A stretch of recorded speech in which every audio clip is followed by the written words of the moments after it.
guys, welcome back to my channel. So today is going to be fall look number 2. If you haven't checked it out yet, I have a deep vampy lip tutorial that I did for my first fall look of this year. I'll have it linked down below. As always, don't forget to thumbs up this video if you enjoyed it, and if you aren't part of my subscription family, then go ahead and hit that subscribe button, and I'll talk to you in my next one. Bye! Alright, so we have a nice bare face that we're going to begin with. I've already moisturized off camera, so I'm just going to be going straight in with my primer. I'm using the NYX Angel Veil Primer today. You guys know this is one of my favorites. It's very affordable, and it makes the skin nice and smooth and minimizes pores and everything good like that. So I'm just going to be blending it into my face. I apply it just as I would any type of moisturizer, just rubbing it all into the face. My skin has been acting really crazy lately, so primer has really been a must. Next, I'm going to be going in with my foundation. I'm using the Milani 2-in-1 Conceal and Perfect foundation. This one, you guys know I use when I'm a little bit tanner. I do still have like a kind of tan lingering around from summertime, so I'm just going to be applying this one over top onto my skin. And I think for today I'm going to go back to the Morphe G2 brush. I've been playing around with different types of foundation brushes lately, just because I'm trying to find something that I feel will suit my skin best and give the most flawless finish. But this one I tend to always kind of go back to lately, so we'll see. I'll keep you guys updated if I find something else that's a favorite and works a lot better. I used to love applying my foundation with beauty blenders, but I felt like it absorbed just so much product, and I was wasting a lot more of my foundation and going through them a lot faster. So yeah, as you can see, this is a little bit tanner than what I am. I figure I just start using it up since I still have a little bit of that tan.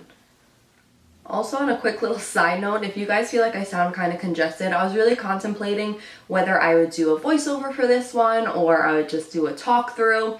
I am feeling under the weather, but I figured let me just go ahead and do a talk through, and if it sounds too bad, I'll just do a voiceover over top. Also, Mila is sleeping right now, so if she ends up getting up, then this will turn into a voiceover, but just for the latter part of the video.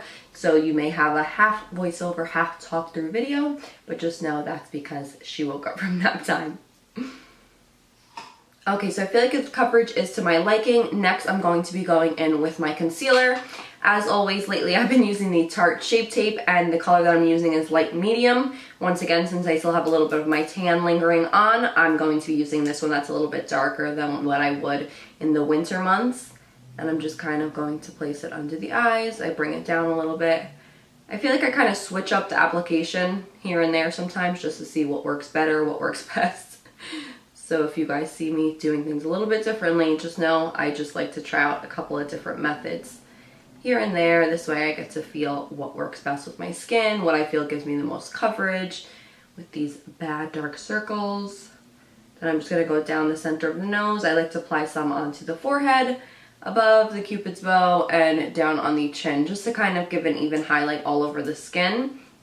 And then I'm going to be going in with my Sigma Precision Angled P84 brush. If I had to choose a brush that's like my go-to to blend out concealer, it is hands down this brush. It's the absolute best. You guys see that I do use a beauty blender a lot. That of course works great and gives a nice natural finish. But if I didn't have any sponges and I had to only choose a brush, I definitely would suggest this one. So like I said, it's the Sigma P84.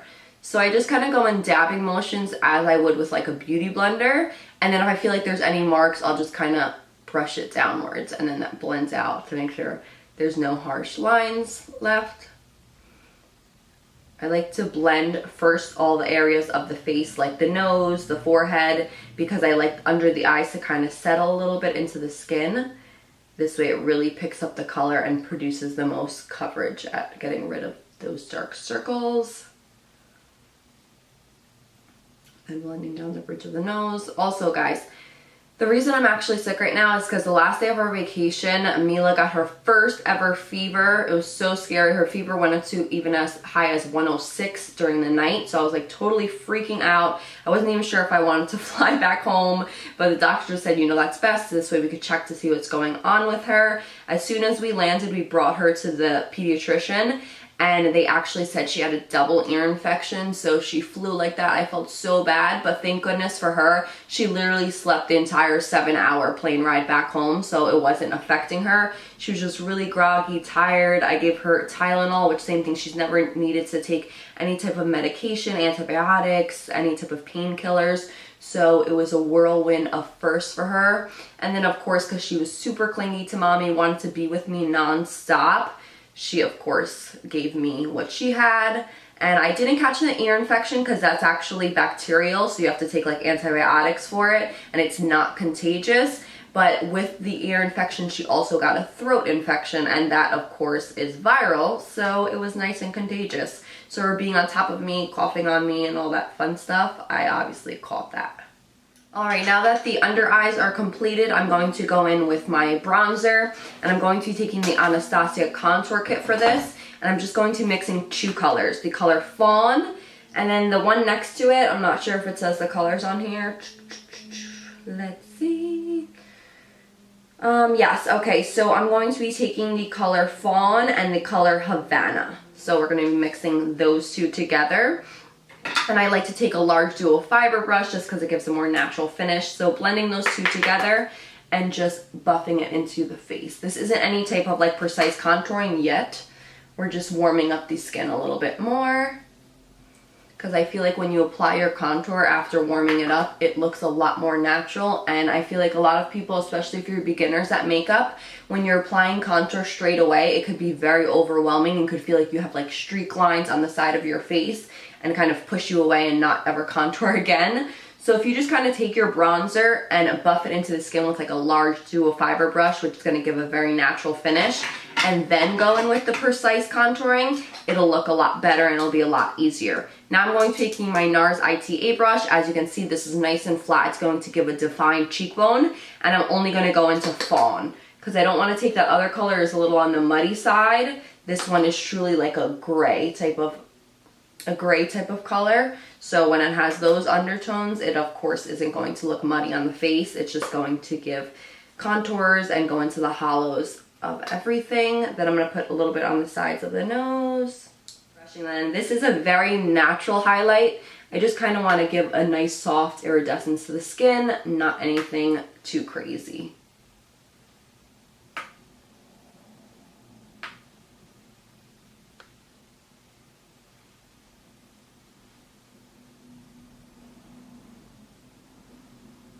So this beautiful raspberry shade, I'm sure in previous tutorials, and it is the color Gentle, and it's a mineralized blush from MAC. I love their mineralized line. I feel like they look most natural. They have a very pretty color selection, and it's easier to blend versus a matte. And this one's just a BH Cosmetics Angled. My absolute favorite blush brush. I lost it. I don't know where it went. It was a red tip, you guys, literally from the early days from when I first started my YouTube.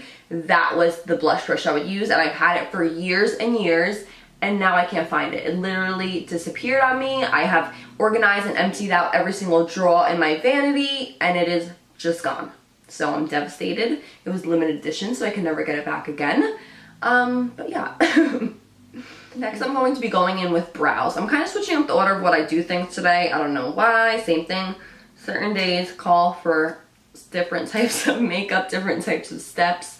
So I'm just brushing out the brows first to make sure they're all nice and straight. I really need to get my brows threaded. I always put it off because my brow salon isn't that close to me, but I really need to go in. And this is from BH Cosmetics. I absolutely love this. It's crazy affordable and it works great. So I just, as usual, first trace out the brows with this. These things, I feel like they go very quickly. If you guys are familiar with the Anastasia brow wiz, this is pretty much exactly like them, but just way more affordable. And they just finish so fast. I would say that's the only con, but they are so easy to use. So just kind of shape out your brow first. I no longer fill in the whole brow with them because then I'm going to be taking the Benefits Ka-Brow. It's basically like a dip brow, and this is what I like to use to fill in the actual brow because these things, girl, they will last you friggin' for like a year or longer. A tiny bit goes a long way, so I literally just dip the brush once and then I fill my brows in. So taking my Sigma Warm Neutrals palette, I'm just going to be taking this lightest shade here and dusting it all over the eyes as I always do, just to create a nice base and set everything. If you guys don't want to use anything like a shadow, you definitely can use like a face powder, since you get a lot more, of course, inside that versus using all of your eyeshadow. Then I'm going to be going with my transition shade, and I'm taking the Sigma E40 brush and just this shade, this shade right over here, and blending that into the crease. I will have in the description bar all the names, as they do have it listed on the back, but I feel like it just takes so much more time reading them off to you guys when you could just see it down in the description bar. I'll have all the titles of the names and every single thing that I used if you're interested in anything. So just buffing that into the crease area. And do the same on both eyes.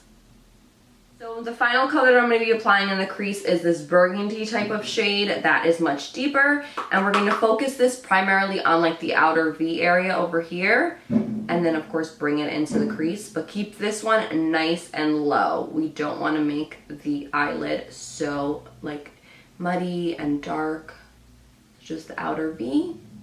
And buffing it into the crease. And the same transition shade that I used in the crease, this one right here, I'm going to be buffing that into the lower lash line with my favorite pencil brush, which is the E30 from Sigma. So I'm just going to go into that color and buff that into the lower lash line. Be very careful when you're doing this, because I feel like since it is a shadow and it's very powdery, it can kind of get into your eyes, and you want to be careful. Because I don't know if you guys could tell, but my right eye, I don't know if I'm having an allergic reaction or my eczema is acting up, but it is literally. Now for the next color that I'm going to be taking, I'm taking the burgundy shade once again, but a tiny, tiny bit of it. And once again, applying that on the lower lash line, but bringing this one closer to your waterline. So for this, I can't really talk. So we're just going to be watching.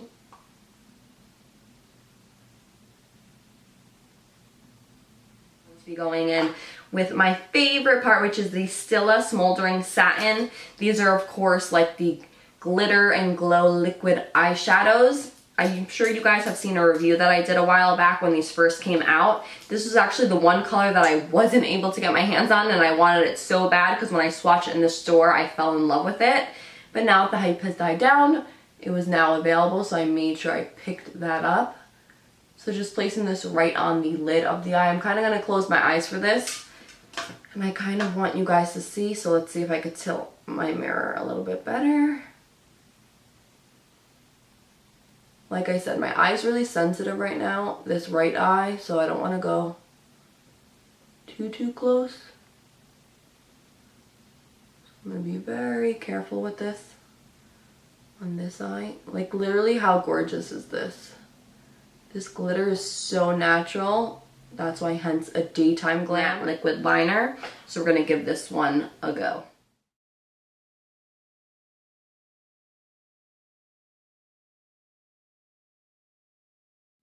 Now that lash and mascara is done, I'm going to be going in with my inner rim liner, and I'm using the 24/7 Glide On Eye Pencil from Urban Decay, and this is in the shade Crash. It once again is like a nice burgundy shade, so it can correlate well with all of the other colors and blend nicely.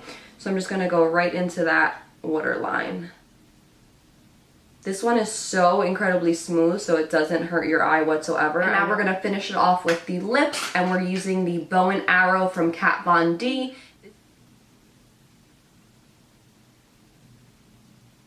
So that's everything for this makeup look.